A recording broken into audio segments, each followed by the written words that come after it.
Oi, pessoal. Se no momento em que nós nascêssemos nós tivéssemos consciência verdadeira da importância daquele momento em que nós inalamos o ar pela primeira vez, e nesse instante então nós nos deparamos com o céu, como se a gente nascesse olhando para o céu, nós estaríamos então vendo naquele firmamento, com aquelas estrelas, com aqueles aspectos todos, o retrato da nossa própria alma. O momento do nascimento é aquele momento em que o céu se debruça sobre o mundo humano e projeta aquilo que está acontecendo, aquilo que está sendo vivido no seu âmago, sob a forma de pessoas. E essas pessoas que vão nascer na Terra, então, conforme esse momento acontece, a gente imagina que muitas milhares de pessoas nascem no mesmo instante. Cada uma delas vai ser como se fosse uma face desse momento, uma face dessa verdade, apenas vista por um ângulo diferente, já que aquelas nossas casas astrológicas que aparecem no nosso mapa determinam o ângulo através do qual a gente está olhando o firmamento na hora de nascer. Tudo isso é muito belo, tudo isso é muito poético, mas infelizmente a astrologia talvez hoje não seja mais vista com esses olhos. Ela acabou sendo tomada como uma ciência meramente divinatória, acabou sendo tomada como algo muitas vezes preconceituoso e superficial, onde eu estou consultando os astros para descobrir se eu vou ganhar dinheiro, para descobrir se eu vou casar e coisas desse tipo.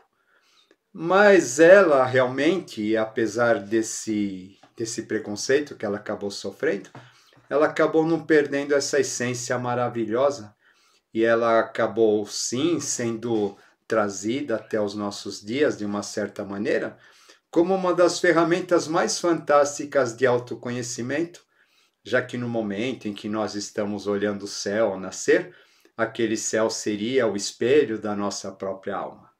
E diante disso, quando a gente olha o nosso mapa astral, seria exatamente como se nós estivéssemos olhando para nós mesmos, olhando para o nosso mundo interior.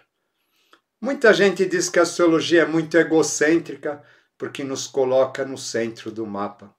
Mas, na verdade, é bastante interessante a gente perceber que não existe outra maneira da gente conceber o mundo a não ser por nós mesmos. Então, quando a gente volta lá para a Idade Média, onde se dizia que eles eram ignorantes porque eles acreditavam que a Terra era o centro do universo, na verdade isso ocorria por quê? Porque a visão que eles tinham do universo era uma visão astrológica, não era uma visão astronômica como nós temos nos dias de hoje. E o que significa então que aquela visão mais filosófica talvez do que real, ela acabe não sendo invalidada. Quando a gente olha um mapa astral, então, e a gente percebe os astros nos seus movimentos, que a gente chama direto, os movimentos retrógrados, os aspectos, as conjunções, as quadraturas, os trígonos e etc. E a gente consegue, então, decifrar essa mensagem, a gente acaba ficando maravilhado com tudo aquilo que a gente vê. E é extremamente surpreendente quando a gente toma essa consciência de que cada um de nós, sim, é um aspecto do universo, é um aspecto celeste manifestado aqui em corpo humano. Filosoficamente falando, o mapa astral ele já passa a ser bastante interessante a partir da sua concepção.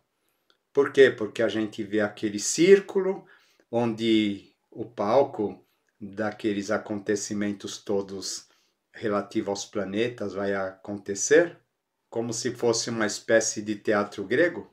E aí então a gente vai ter a concepção das casas que estão associadas aos setores da nossa vida, que conforme eu já falei, elas são estabelecidas pelo ângulo através do qual a gente olha o céu no momento em que a gente nasce. Mas como isso acontece?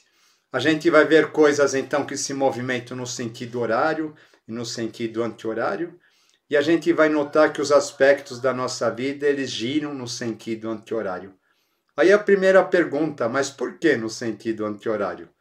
O que acaba acontecendo é que o mapa astral, ele é visto como se fosse uma pessoa situada no Polo Norte.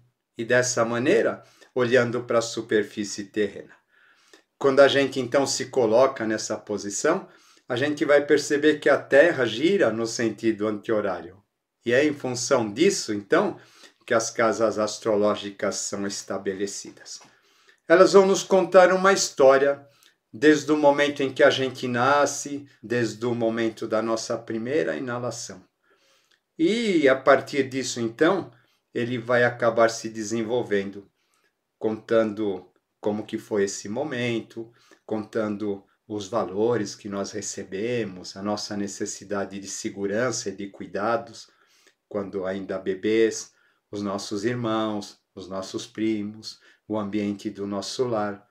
Depois ele vai nos contar o momento então que nós saímos de casa e começamos a participar do mundo, a nossa adolescência, os nossos amores, os nossos romances, os nossos divertimentos, a nossa necessidade de trabalhar, as nossas habilidades nesse sentido, a nossa busca pelo amor, nossa busca pelo casamento, até que depois de um determinado momento, a gente então sente uma necessidade de mudança. Por quê? Porque eu parto primeiramente daquele impulso inicial, que representa Áries, onde existe um eu bastante forte que precisa se manifestar, como se fosse o pontapé inicial que a gente dá numa bola. E depois, num determinado momento que a gente se casa, por exemplo, a gente então vai entrar em contato com outros valores, a gente vai começar a viver uma nova estrutura. Então, a partir disso, nós vamos passar por uma grande reformulação. Nós já não precisamos ou não devemos viver exclusivamente em função de nós, mas nós temos que começar a viver em função de outras pessoas.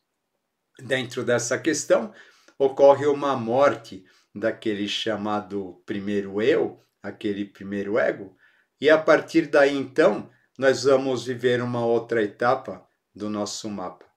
Vamos passar a questionar as coisas, vamos querer crescer, vamos querer ampliar, vamos assumir o papel de dar suporte para os nossos filhos, suporte para aquelas pessoas que necessitam de nós, compartilhar as nossas experiências com o mundo e finalmente nos recolhermos na velhice, onde a gente vai então sedimentar tudo aquilo que a gente viveu em vida para levar para um plano que a gente não sabe direito qual seja, mas que a gente imagina que seja o mesmo de onde a gente veio, porém que será acrescido dessa consciência chamada vida pela qual nós passamos. Ou seja, a distribuição das casas astrológicas, então, ela vai acabar nos contando essa história do momento em que existe o máximo de energia física, o máximo da vitalidade, etc., até o momento da nossa dissolução, o momento da nossa maior fragilidade. Por isso, então, ele vai iniciar em Áries e vai terminar em Peixes. Quando a gente fala em relação aos aspectos retrógrados, esse movimento vai acontecer ao contrário. Ele vai acontecer de Peixes para Áries. Por que que as coisas acontecem assim? Porque eles vão contar a história da nossa alma. A nossa alma que, primeiramente, ela está num plano inacessível, ela está dissolvida no todo, e depois, a partir do momento em que ela resolve se manifestar, ela vai passar pelo estágio de alma-grupo, ela vai ter a necessidade de entrar em contato com regras, ou seja, aos poucos, essa alma ela vai se adaptando, ela vai se densificando, vai questionando os seus valores e a partir disso, então, passa a descobrir quem ela verdadeiramente é. Ou seja, esses aspectos retrógrados que a gente chama estarão relacionados à descida da nossa alma em busca da sua individualidade, já que a nossa questão existencial ela está calcada ou ela está apoiada nessa necessidade. Quem eu sou, de onde vim e para onde vou. Dentro desse caminho, então, o que a gente pode perceber? Que existem dois roteiros diferentes ou dois movimentos diferentes que acabam se cruzando num determinado aspecto. E quando esse aspecto ou esse momento ele acaba acontecendo desse cruzamento, nós teremos então a formação dos eixos lunares ou da cabeça e da cauda do dragão, como acabou sendo mais conhecido, que vai apontar para nós exatamente aquela bagagem que eu trago do passado e a maneira como eu preciso direcioná-la rumo ao meu destino, em direção ao futuro, em direção à minha autorrealização. Isso, então, vai constituir uma das ferramentas mais maravilhosas que existe dentro dos mapas astrais, no meu entender, fundamental para aquela pessoa que busca realmente o autoconhecimento. Porque vai nos falar a respeito de uma bagagem que a gente traz, que muitas vezes nós não sabemos, nós não percebemos, mas que inconscientemente acaba nos puxando para que a gente haja de uma determinada maneira. Por quê? Porque vai representar algo que nós passamos vidas e vidas e vidas construindo. Existe naquele ponto todo um potencial daquilo que foi realizado, porém também ele representa um ponto de apego que, por sua vez, acaba trazendo sofrimento, assim como nos dizia Buda. E quando, então, a gente começa a perceber esse aspecto dos mapas astrais, a gente, então, volta a dizer, acaba ficando maravilhado com as possibilidades que eles acabam nos trazendo em relação ao autoconhecimento, em relação ao modo como nós aprendemos a lidar com as nossas questões. Aí sim, a astrologia, no meu entender, estaria cumprindo verdadeiramente o seu papel. Conforme nós acabamos de ver, então, cada um dos signos associados aos nodos lunares vão representar uma bagagem que a gente traz, um modo de ver, um modo de agir, que muitas vezes acaba sendo muito mais forte dentro do nosso mapa do que o nosso próprio signo solar. Por exemplo, a pessoa que tem o nó do sul no signo de Áries, sendo que o nó do sul representa o ponto onde essa bagagem está situada, essa pessoa, então, ela teve vidas e vidas de autossuficiência. A questão do impulso, a questão do fazer, a questão da vitalidade, da competitividade, isso daí acaba sendo algo bastante forte dentro dessa pessoa. Porém, o que ela precisa aprender que ela sozinha, ela não é autossuficiente. Ela precisa aprender a conviver com outras pessoas, respeitar a opinião das outras pessoas e a maneira dessas outras pessoas verem o mundo. Ela precisa descobrir que toda essa capacidade pioneira que ela tem de iniciar coisas, na verdade, precisa ser colocada a serviço do outro, a serviço do coletivo.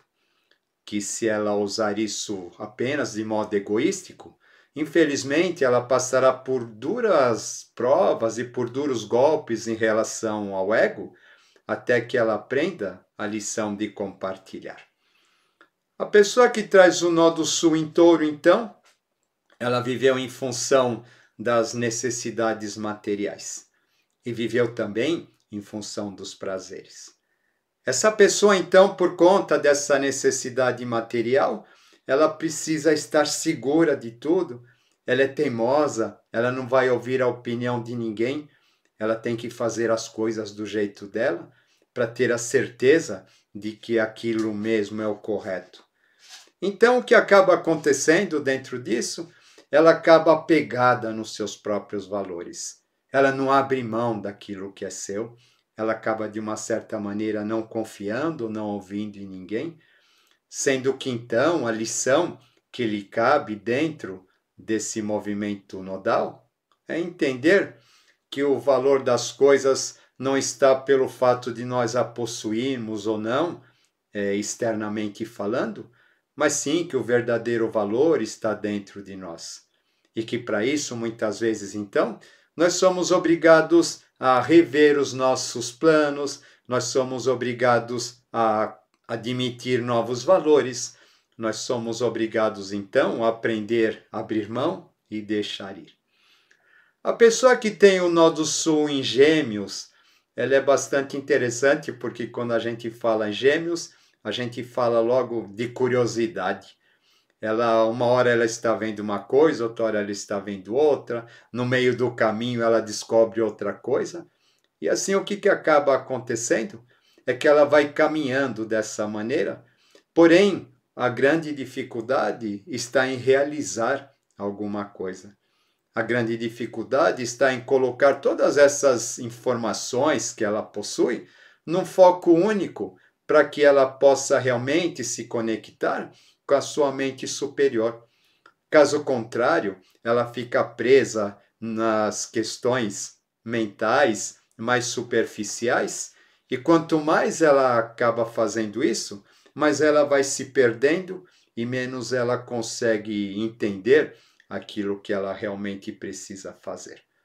Ou seja, né, conforme eu já disse então, essa pessoa precisa desenvolver uma mente superior que acabe lhe trazendo um foco, que acabe lhe apontando uma direção, onde toda essa capacidade que essa pessoa tem de acumular conhecimento possa ser direcionada.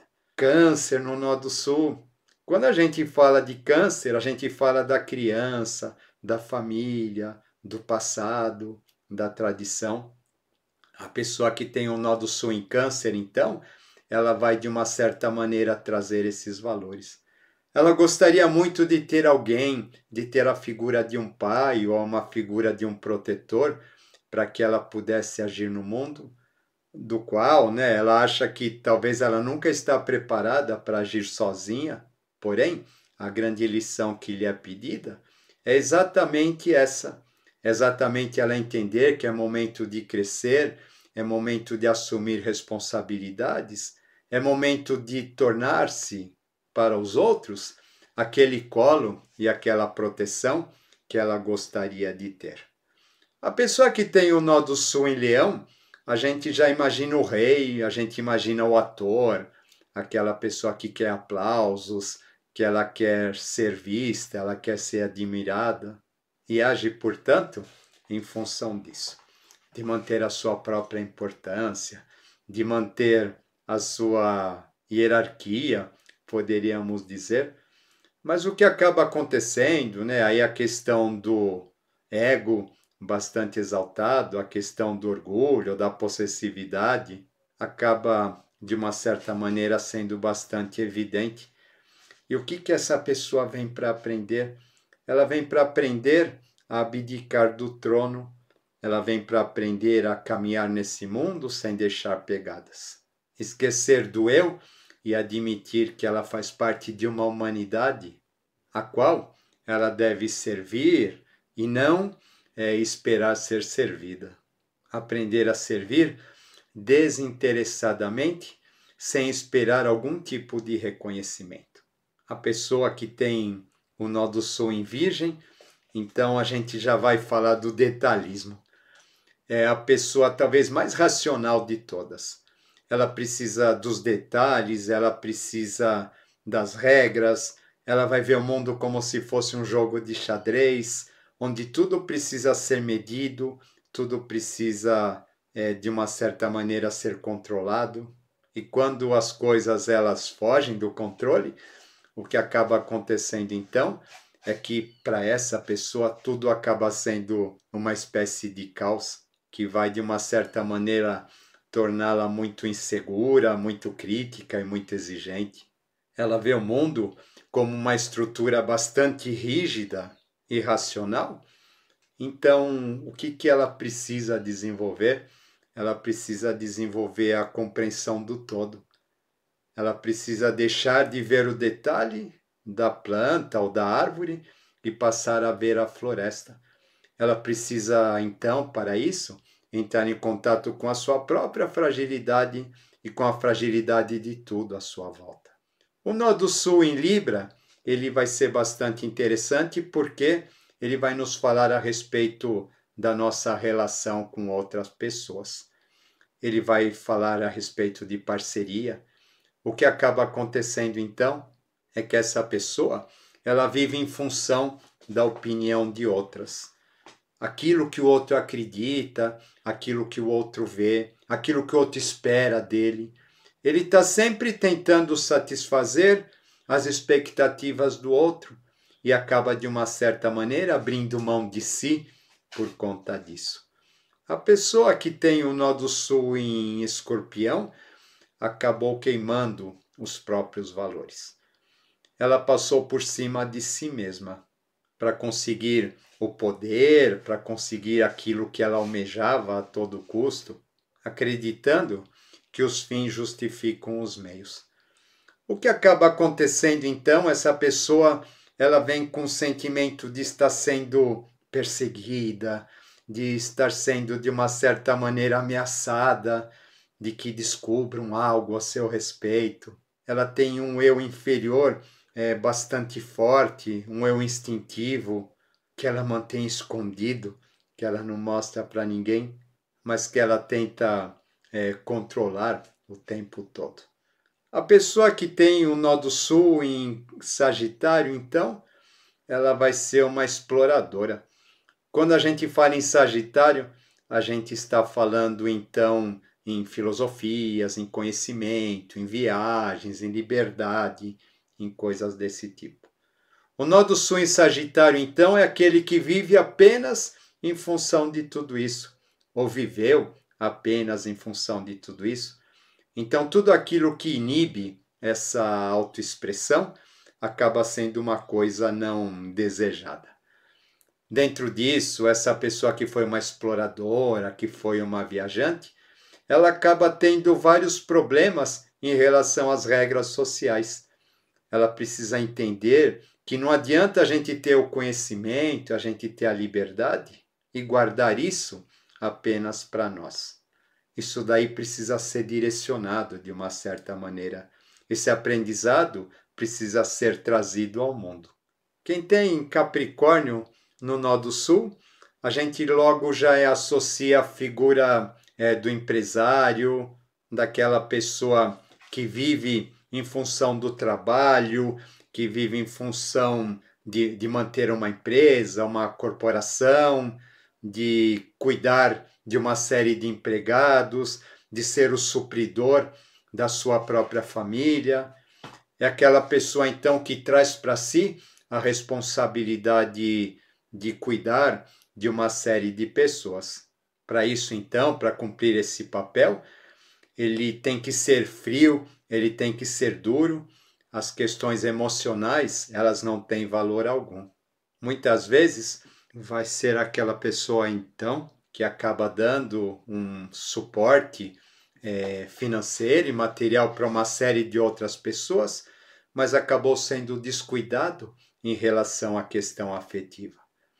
Acabou não olhando para si, acabou não olhando para sua criança interior, acabou não olhando para suas raízes.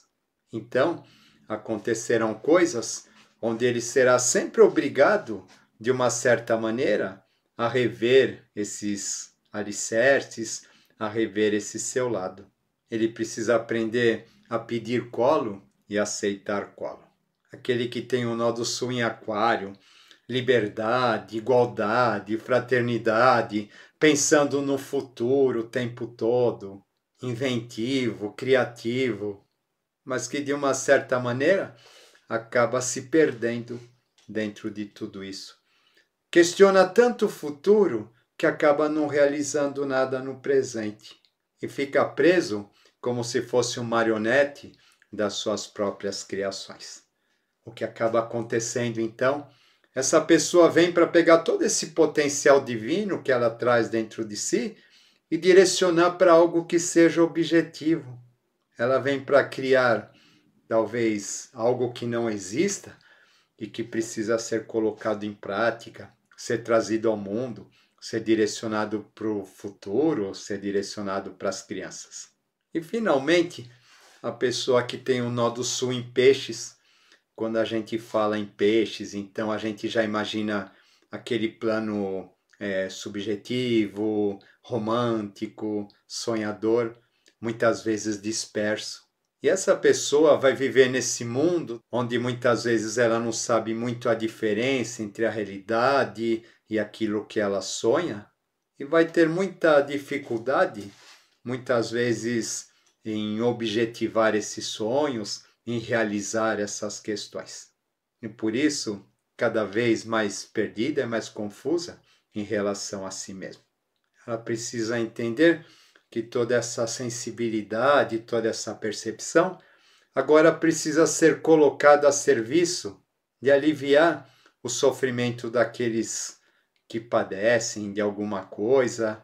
E para isso, ela precisa de uma atuação no campo objetivo, onde ela possa agir de modo mais racional. E o que é interessante, então, dessas casas, desses aspectos, é que a gente vai perceber, então, que cada um deles vai se situar, além de um signo, vai se situar numa casa. Então, o ponto da casa onde esse nó do sul está assentado vai representar o setor da nossa vida onde esses aspectos que a gente acabou de citar estão procurando ainda a sua necessidade de expressão.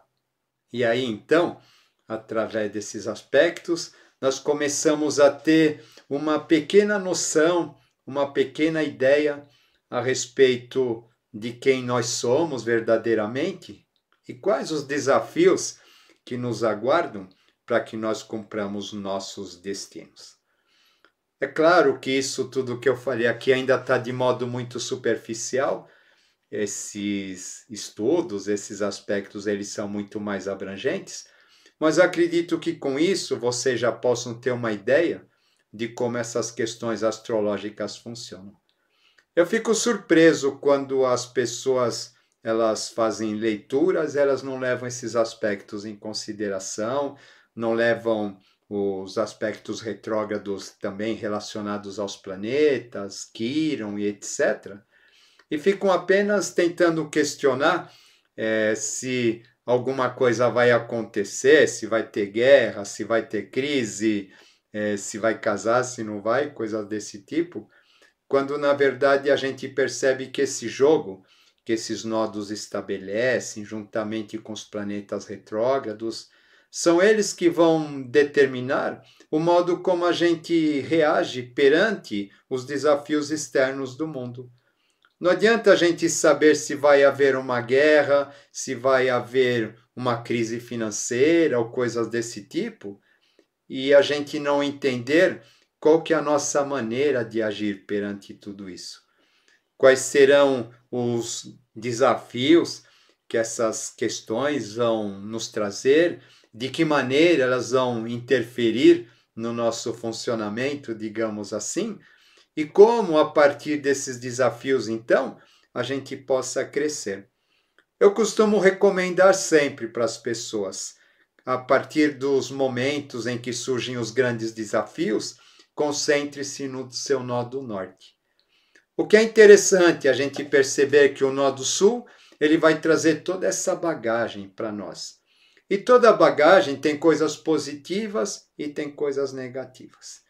Na verdade, não é para a gente abandonar o nó do sul e ficar vivendo em função do nó do norte, porque isso acaba sendo um desequilíbrio também, que na verdade nunca também acaba sendo possível, já que a gente tem uma tendência natural de ser atraído para o nó do sul. Porém, o que acaba sendo interessante é a gente perceber então esse desafio e a gente começar a tentar transitar de um lado para o outro, dentro do eixo que esses nodos acontecem, para que no final das contas a gente se situe no caminho do meio. E quando a gente se situa no caminho do meio, é como se a gente estivesse no centro do nosso mapa astral. E quando nós estamos no centro do nosso mapa astral, aí sim, verdadeiramente, nós somos senhores de nós mesmos. Nós temos essa consciência e nós temos verdadeiramente aquilo que nós chamamos de livre-arbítrio. Para quem está curioso a respeito desse tema, então a gente vai ver quando a gente faz um mapa astral aí num programa de computador, o nó do sul representado através desse símbolo que está sendo mostrado agora para vocês, que representa a bagagem que a gente traz, e o nó do norte apresentado por esse outro símbolo, ou melhor, representado por esse outro símbolo, que representa o ponto onde está o nosso destino. Lembrando que esses aspectos, eles são sempre opostos, e eles estão sempre em signos complementares. Tá bom? Fica aí uma sugestão para vocês. Vamos que vamos, mente livre, coração leve. Espero que tenham gostado e até a próxima.